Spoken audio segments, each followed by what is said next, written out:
절대부등식 1단계, 이번 시간에는 절대부등식 기본 유형들을 풀어보겠습니다. 자, x 플러스 1은 0보다 크다, 이런 부등식이 있다고 해보면요, 우리가 보통 이 부등식을 어떻게 풀어요? x만 좌변에 남기고 나머지 다 우변으로 넘겨서 풀죠. 그래서 이 부등식을 만족하는 범위는 어떻게 됩니까? x가 마이너스 1보다 클 때만 이 부등식을 만족한다. 자, 그런데 이번에는 x제곱 플러스 1이 0보다 크다라는 부등식이 있다고 해볼게요. 이 부등식 같은 경우는요, 앞에 있는 x제곱, 얘부터가 이미 0보다 크거나 같잖아요. 거기에다가 뒤에 플러스 1까지 해버렸으니까 어때요? 좌변이 이미 양수가 돼버렸죠. 그러니까 이 부등식은 x에 어떤 값을 집어넣더라도 항상 성립할 수밖에 없는 부등식이 되어버렸습니다. 이런 부등식을 바로 절대 부등식이라고 하는 겁니다. 그래서 방금 예시로 보여드린 두 부등식이 위에 있는 부등식은 그냥 부등식, 밑에 있는 부등식은 절대 부등식이 되는 거겠죠? 자, 그럼 예제 문제를 보면서 절대 부등식에는 어떤 것들이 있는지 살펴보도록 하겠습니다. 자, 기역부터 미음까지 5개의 보기가 있는데요. 이 중에서 모든 실수 x에 대하여 항상 성립하는 것은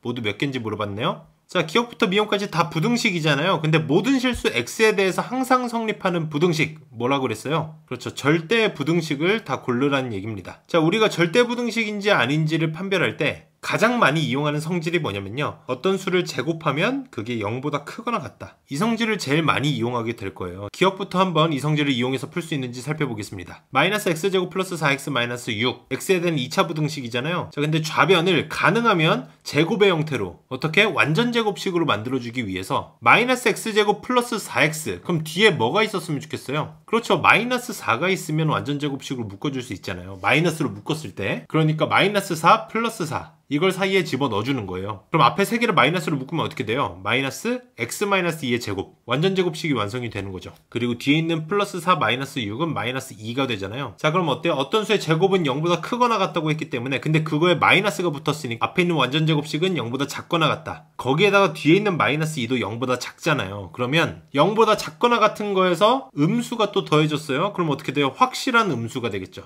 그래서 기억은 절대부등식이 맞는 겁니다. 자, 니은도 보겠습니다. 얘도 마찬가지로 완전 제곱식으로 묶어줘야 되겠죠. 이미 완전 제곱식이 있습니다. 그래서 완전 제곱식으로 묶어줬더니 x-3의 제곱이 0보다 크냐라고 물어본 거죠. 자, 어떤 수의 제곱은 뭐다? 0보다 크거나 같다. 자, 0보다 크거나 같은 게 0보다 크냐라고 물어봤어요. 그러면 틀렸다고 해야 되는 겁니다. 왜냐면 0이 될 수도 있는 거잖아요. x가 3일 때는 0이 될 수도 있기 때문에 성립하지 않는다. 이해되셨죠? 자, 그래서 얘는 절대부등식이 아니다. 자, 마찬가지로 디귿 풀어보겠습니다. 얘도 완전 제곱식으로 묶어줘야 되겠죠? 그럼 x제곱 마이너스 2x니까 뒤에 플러스 1만 있으면 되잖아요. 그래서 플러스 4를 플러스 1이랑 플러스 3으로 쪼개줍니다. 그럼 앞에 3개를 묶었을 때 이렇게 완전 제곱식이 만들어지겠죠? 그럼 이 완전 제곱식은 0보다 크거나 같은 수고, 뒤에 있는 플러스 3은 이미 0보다 크잖아요. 이 둘을 합치면 이미 0보다 큰 값이죠. 자, 0보다 큰 값인데 얘는 0보다 크거나 같냐라고 물어봤어요. 그렇다고 해서 틀렸다고 할 수는 없습니다. 0보다 큰 건 0보다 크거나 같다라고 할 수 있는 거잖아요. 그렇죠? 그래서 디귿은 맞습니다.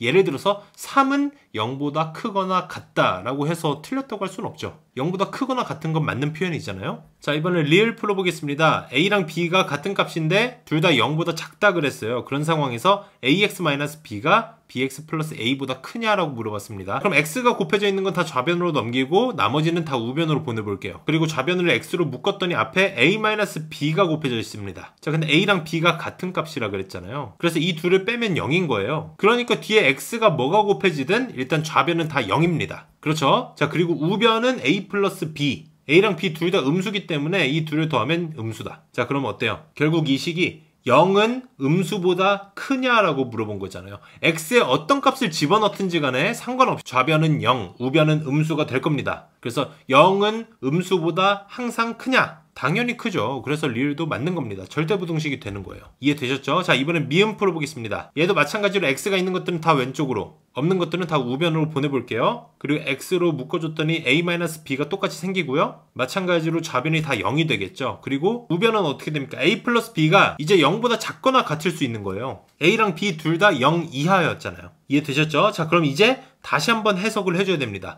좌변은 0이고요. 우변에 있는 값은 0 이하의 값이에요. x에 뭘 집어넣든 상관없이 이 식은 0이 0 이하보다 크거나 같냐라고 물어본 거예요. 그럼 어떻습니까? 0은 당연히 0 이하보다 크거나 같은 게 맞죠. 우변이 0이 되면 그때 비로소 같은 등호가 될 수 있는 거고, 우변이 0보다 작은 값이면 0은 0보다 작은 값보다 크기 때문에, 그래서 미음도 맞는 표현이 되는 겁니다.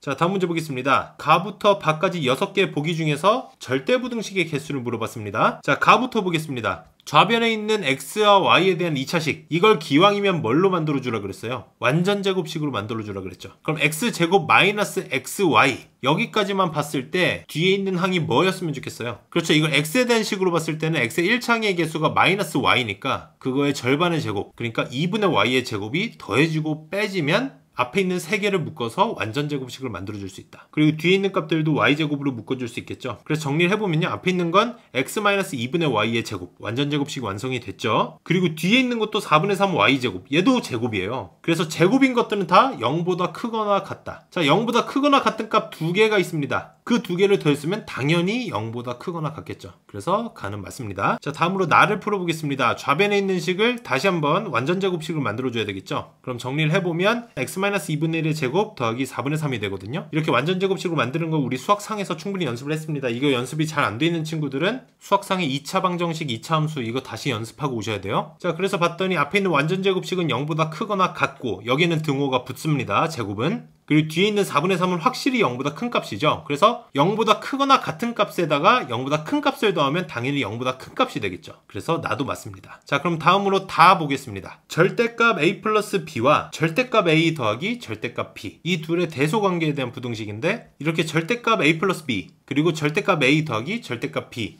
얘네들을 대소 비교하는 방법이 따로 있습니다. 이건 사실 지난 시간에 배웠던 두 수의 대소 비교를 이용해주면 되는 거거든요. 자, 이렇게 절대값들이 있어서 그냥 빼기는 힘들 거 아니에요. 그렇죠? 그럴 땐 어떻게 한다? 제곱을 해서 빼준다. 자, 근데 둘 다 제곱을 할 땐 주의해야 될 부분이 있다고 그랬었죠. 둘 다 0 이상인 경우에만 제곱을 했을 때 이 부호도 둘 다 양수로 유지되면서 대소관계도 바뀌지 않는다 그랬었죠. 근데 얘는 어차피 다 절대값이 씌워져 있는 애들이라서 둘 다 이미 0 이상인 값은 만족을 합니다. 제곱을 해도 된다는 얘기예요. 그럼 제곱을 한 다음에 둘을 빼주면 될 거 아니에요. 자, 그럼 이제 전개를 한번 해보겠습니다. 자, 일단 왼쪽에 있는 제곱식을 전개를 해보면요, 어차피 절대값을 제곱한 거기 때문에 얘가 양수였든 음수였든 상관없습니다. 그냥 이렇게 a제곱 플러스 2ab 플러스 b제곱이 나왔을 거예요. 그렇죠? 전체 다 절대값이 씌워졌던 거기 때문에. 자, 그리고 오른쪽에 있는 제곱을 풀어주면요, 절대값 a제곱 더하기 2 곱하기 절대값 a 절대값 b 더하기 절대값 b제곱이잖아요. 근데 방금 전에 말씀드린 것처럼 절대값 전체를 제곱하면 어차피 절대값이 풀린 거나 마찬가지다. 그래서 a제곱 b제곱으로 바뀌는데 저기 안에 있는 절대값 a 곱하기 절대값 b, 얘는 아직 절대값이 전체 벗겨지진 않았겠죠. 근데 a가 플러스든 마이너스든 b가 플러스든 마이너스든 어차피 a 곱하기 b는 바뀌지 않을 거고 그 전체 부호가 플러스냐 마이너스냐의 차이만 있을 거 아니에요. 그래서 얘네는 그냥 절대값으로 묶어서 절대값 ab 이렇게 봐도 무방합니다. 어차피 ab로 나오긴 할 건데 플러스 ab냐 마이너스 ab냐 이렇게 나올 거기 때문에. 자, 그 다음에 얘네 빼주는 거니까 a제곱이랑 b제곱은 다 없어질 거예요. 그랬더니 어떻게 돼요? 2ab 마이너스 2 절대값 ab, 이렇게 좀 깔끔하게 정리가 됐죠. 자, 대소 비교해야 되기 때문에 결국 이렇게 뺀 값이 0보다 크냐 작냐 아니면 0이냐 이걸 판별을 해줘야 되는 거죠. 자, 근데 절대값이 있기 때문에 일단 절대값이 0보다 크거나 같냐 아니면 0보다 작냐로 우리가 구분을 해줘야 됩니다. 자, 우선 이렇게 0보다 크거나 같은 경우에는 절대값을 그대로 벗겨서 나오게 되겠죠. 그러면 2ab-2ab 결국 0이 됩니다. 자, 그리고 두 번째,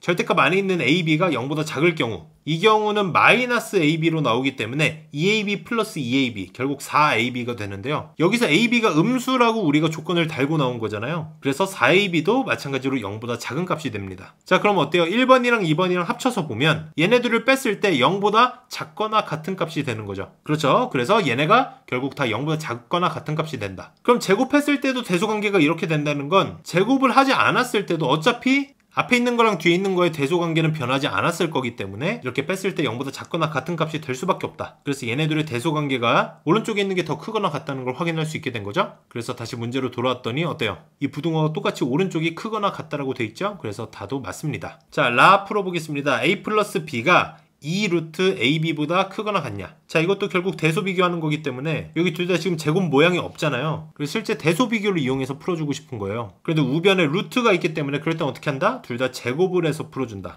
제곱을 한 다음에 둘을 빼줬더니 어떻게 돼요? a제곱 마이너스 2ab 플러스 b제곱이 나왔습니다. 이건 뭐예요? a 마이너스 b의 제곱이죠. 이런 완전 제곱식 어떻게 된다고 했습니까? 0보다 크거나 같다. 그러니까 지금 a 플러스 b의 제곱이 4ab보다 크거나 같다는 얘기예요. 그렇기 때문에 이렇게 제곱하기 전에 두 수도 대소관계가 똑같이 유지가 될 거다 라는 맞다라고 할 수도 있겠지만 사실 이건 함정이고요. 라는 틀렸습니다. 자, 이게 어디서 오류가 발생한 거냐면요. 제가 항상 말씀드렸죠. 이렇게 제곱해서 대소관계를 확인하고 싶으면 제곱하기 전에 두 수가 다 0 이상일 때만 제곱을 할 수 있다고 했습니다. 왜냐면 둘 중 하나라도 음수가 있었다면 제곱을 하면서 대소관계가 뒤바뀔 수가 있다는 얘기예요. 자, 근데 일단 우변에 있는 식은 2 루트 AB. 자, 루트 안에 있는 값이 음수만 아니라면 어차피 지금 대소관계를 비교하려면 실수인 구간에서만 대소관계를 비교할 수 있는 거잖아요. AB가 음수가 아닌 상황이라고 한번 가정을 해보자고요. 그래서 우변이 0보다 크거나 같은 그런 무리수의 값이 된다고 하더라도요. 좌변 때문에 문제가 생겨요. 좌변에 있는 a 플러스 b가 항상 0보다 크거나 같은 수라는 보장이 없잖아요. 자, 그래서 예로는 대표적인 반례를 만들어낼 수 있는 겁니다. 예를 들어서 a랑 b가 둘 다 마이너스 1이라고 해봐요. 그럼 좌변에 있는 식은 음수가 되는데 우변에 있는 식은 어떻게 돼요? 마이너스 1, 마이너스 1 곱하면 플러스 1이 되기 때문에 2 루트 1, 양수잖아요. 자, 음수가 양수보다 크거나 같다. 성립할 수 없겠죠? 그래서 라는 틀렸습니다. 자, 다음으로 말을 풀어보겠습니다. 자, 이건 식이 조금 복잡해 보이는데요. 일단 좌변에 있는 인수 3개, 얘네 지금 전개할 생각을 하면 너무 복잡한 거예요. 이걸 전개해서 풀 생각보다는 어떤 플러스 마이너스 부호를 이용해서 반례를 만들 수는 없는지 반례 하나만 만들어내면 되는 거잖아요. 그런 생각을 해주시는 게 좋습니다. 그래서 왼쪽에도 지금 괄호 3개가 곱해져 있는 거고 우변에도 8 곱하기 A, B, C. 결국에 우리는 어떤 형태의 반례를 만들고 싶은 거예요. 이렇게 곱해봤더니 좌변은 음수가 나와버렸고 우변이 양수가 나와버린다면 그럼 저절로 만은 틀렸다고 할 수 있는 거잖아요. 이렇게 만들 수 있는지 아니면 절대로 만들 수 없는지 그걸 한번 확인을 해보자는 거예요. 자, 그러면 우변에 있는 A, B, C 얘네 각각의 부호를 설정을 해주는 게 좋을 것 같은데 얘네가 다 양수면 좌변도 다 양수가 될 거 아니에요. 그렇죠? 그래서 A, B, C를 곱했을 때 양수가 되겠지만 적어도 하나의 음수는 있는 게 좋으니까 A 하나만 양수, B랑 C는 음수라고 가정을 한번 해보겠습니다. A, B, C 중에 뭐가 양수가 되든 상관은 없습니다. 지금 A, B, C의 입장이 어차피 똑같아요. 자, 그럼 좌변도 A만 플러스 B랑 C는 다 마이너스가 될 거 아니에요. 이런 상황에서 앞에 있는 A 플러스 B 얘는 플러스랑 마이너스랑 섞여 있기 때문에 양수인지 음수인지 아직 섣불리 판단하기는 힘들지만 가운데 있는 B 플러스 C는 음수 두 개가 더해져 있기 때문에 확실히 음수죠. 그렇죠? 자, 그러면 지금 첫 번째 괄호랑 세 번째 괄호만 남았는데 만약 얘네가 둘 다 양수가 된다면 좌변은 확실히 음수가 되겠죠. 그러면 음수가 양수보다 크거나 같다라는 모순이 발생하면서 만은 틀린 게 되는 거 아니에요. 자, 그럼 이 두 괄호 다 양수로 만들 수 있는지 한번 그런 반례를 만들어 보도록 하겠습니다. 자, 예를 들어서 A가 3인 양수라고 해볼게요. 그런 상황에서 A 플러스 B가 양수가 되어야 돼요. 지금 B랑 C는 음수인데요. 그래서 B를 마이너스 1 정도로 두겠습니다. 그러면 이 둘을 더했을 때 양수가 될 거 아니에요. 그렇죠? 그리고 가운데 있는 B 플러스 C는 둘 다 음수였기 때문에 이미 음수였고 마지막에 있는 C 플러스 A. 자, 얘도 마찬가지로 양수가 되려면 A가 3이기 때문에 음수인 C는 절대값이 3보다 작아야 되겠죠. 그래서 얘도 마찬가지로 C를 마이너스 1이라고 한번 해볼게요. 그럼 C 플러스 A도 양수가 되겠죠. 어때요? 플러스 마이너스 플러스가 곱해지기 때문에 좌변이 다 음수가 되겠죠. 자, 그러면 음수가 양수보다 크거나 같다. 이건 성립할 수 없는 모순이죠. 그래서 만은 틀렸습니다. 자, 그리고 바를 보시면요 조금 복잡해 보이는 부등식이 있는데 이건 사실 곧 배우게 될 코시 슈바르츠의 부등식이라는 거예요. 아주 대표적인 절대부등식 중에 하나라서요. 일단 바는 절대부등식이 맞는 건데 이 코시 슈바르츠의 부등식에 대해서는 해당 영상에서 조만간 설명을 해드리겠습니다. 자, 그래서 항상 성립하는 부등식의 개수는 4개라고 대답해 주시면 되겠죠. 이해되셨죠? 연습 문제 충분히 풀어보세요. 감사합니다.